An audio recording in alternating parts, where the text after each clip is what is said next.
Ang mabuting balita ng Panginoon ayon kay San Mateo. Kayo ang asin ng sangkatauhan, ngunit kung ang asin ay mawalan ng alat, paano pa ito mapapaalat muli? Hindi ba wala na itong kabuluhan kundi ang itapon at tapakan ng mga tao? Kayo ang ilaw ng sanlibutan.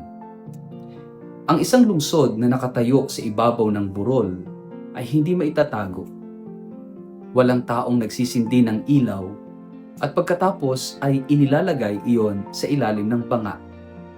Sa halip, inilalagay iyon sa talagang patungan upang matanglawan ang lahat ng nasa bahay.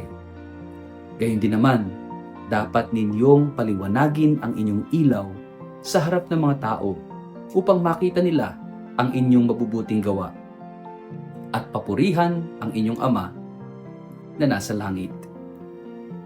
Ang mabuting balita ng Panginoon.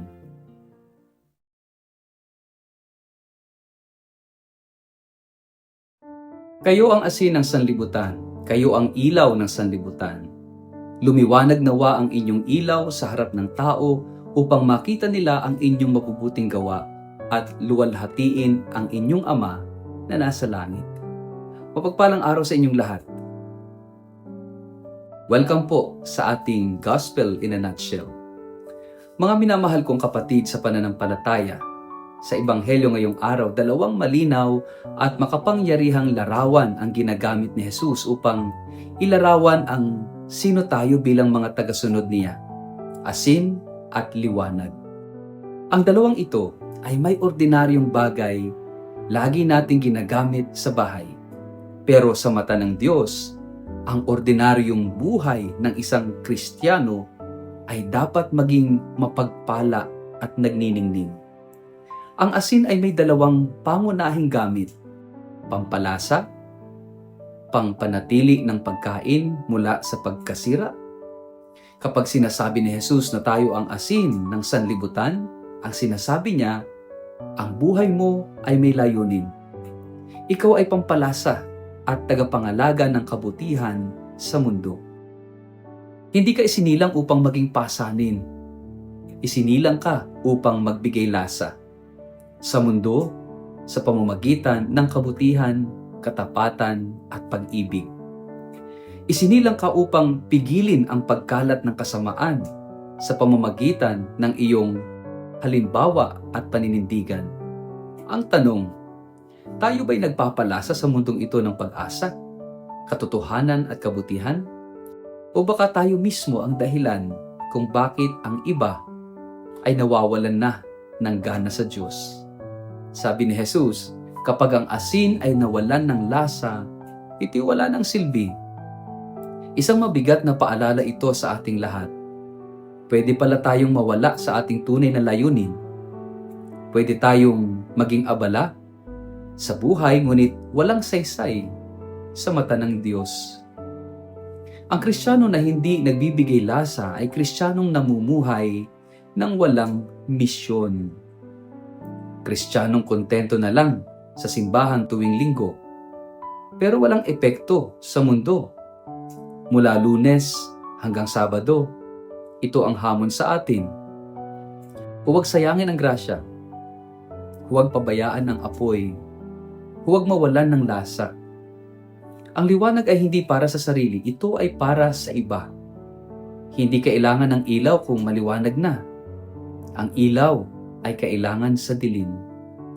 Ibig sabihin, tayo ay tinatawag hindi upang maging sikat, kundi upang maging gabay sa gitna ng mundong puno ng kaguluhan, kasinungalingan at pagkalito. Ang Kristiyano ay dapat maging tapat, maliwanag at totoo.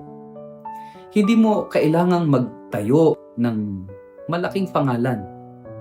Hindi mo kailangang maging sikat sa social media. Ang kailangan lang ay maliwanag kang mabuhay. Na kahit walang kamera, kahit walang palakpak, nakikita sa iyo si Kristo. Ang pinagmula ng ating liwanag ay hindi ang sarili nating galing, kundi ang Diyos. Ang ating kabutihan ay dapat magturo sa Diyos, hindi sa ating ego.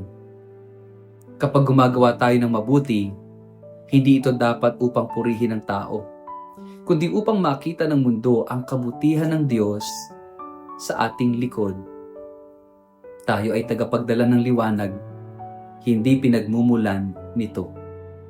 Ang hamon po sa ating lahat, asin pa ba tayo? Nagniningning pa ba tayo? Mga kapatid, ang mundo ngayon, gutom sa tamang lasa at sa tunay na liwanag. Maraming mga puso ang nanlalambot sa gitna ng problema. Maraming isipan ang naliligaw sa gitna ng ingay. At ikaw ang tinatawag ni Kristo, maging asin at liwanag.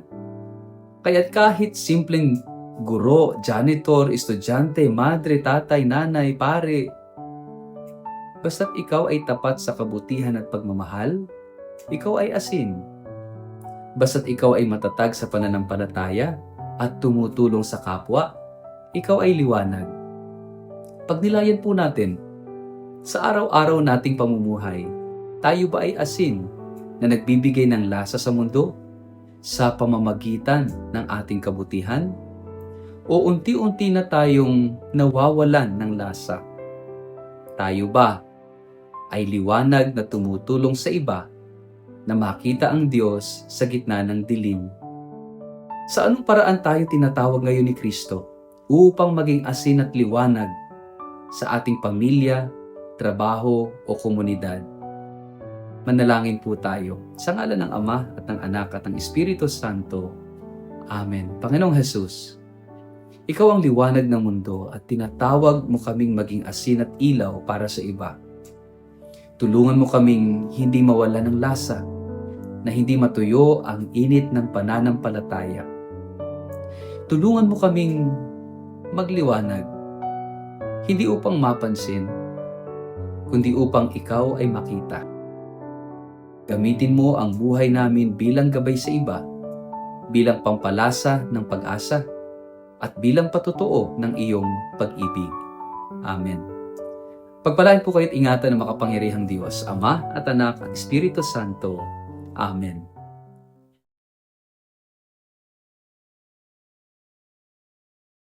Mga minamahal kong kapatid sa pananampalataya, inaanyayahan ko po kayo sa isang biyayang paglalakbay ng pananampalataya, isang pilgrimage sa Eastern Europe na gaganapin mula October 4 hanggang October 21 sa taong ito, na sasaklaw sa 8 kahangahangang bansa, sa Switzerland, Liechtenstein, Germany, Austria, Czech Republic, Slovakia, Hungary at Poland.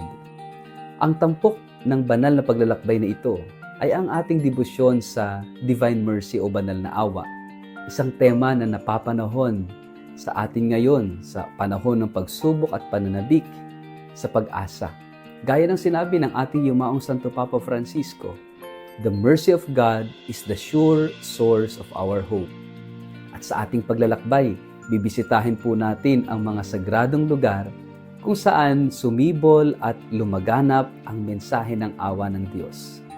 Bibigyan din natin ang Poland, ang bansang sinilangan ni Saint Faustina Kowalska at Saint John Paul II, mga tagapagdala ng mensahe ng banal na awa sa buong mundo.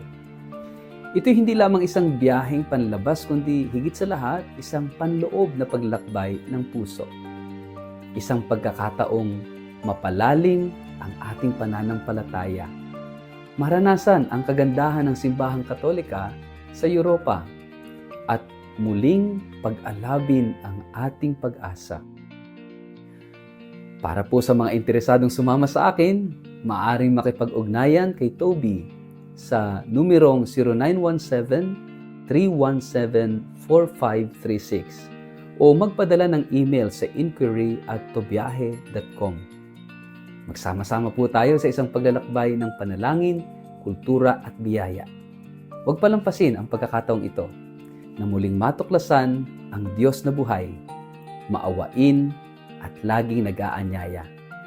Halina po kayo, maglakbay tayo kasama ang banal na awa patungo sa mas matibay na pag-asa.